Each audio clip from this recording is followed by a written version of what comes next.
and they create this search engine working at Stanford.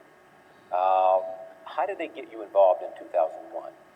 Well, Larry and Sergey invented the algorithms, the lessons, if you will, the way our search works today when they were very young and in graduate school.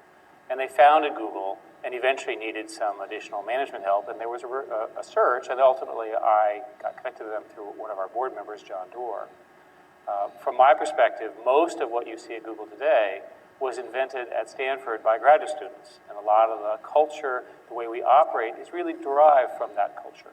Your background, though, was as a technologist. That's correct. You've been head of technology for Sun Microsystems. You've been a CEO. Yeah, and I see myself mostly as a technologist who happens to run a business.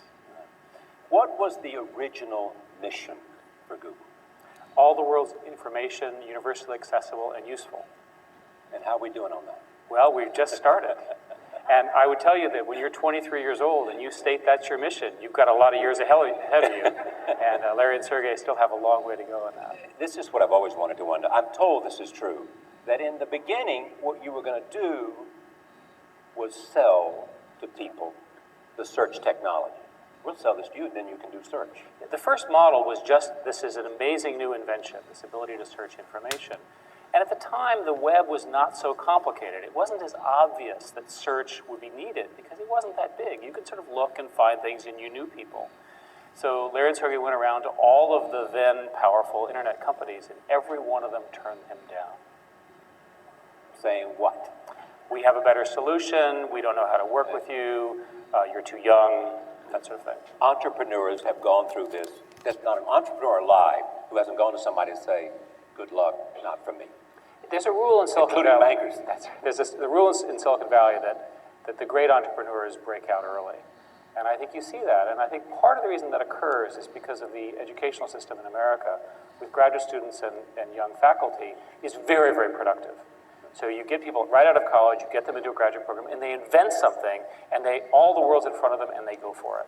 It's one of the greatest aspects of America. Well, who decided, what smart person decided that rather than selling the technology, we'll just sell advertising? Well, the initial attempts didn't work because they heard no, no, and no. Meanwhile, the money's kind of running out, and they're getting kind of nervous.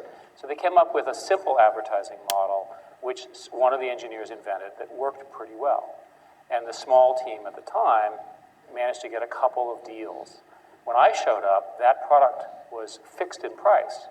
And Google had invented a dynamic system that ultimately became our product called AdWords. And I remember walking to the very young program manager, whose name is Salar, who looked to me to be about 21 years old. And I just joined, and I said, promise me our revenues are not going to go down by a factor of 10 when your brilliant new product comes out. He said, it's going to go up by a factor of 10. And I said, no, and indeed he was right. And advertising is now what, 90% of the revenue? 98%. 98%. Yeah. So but who's counting? advertising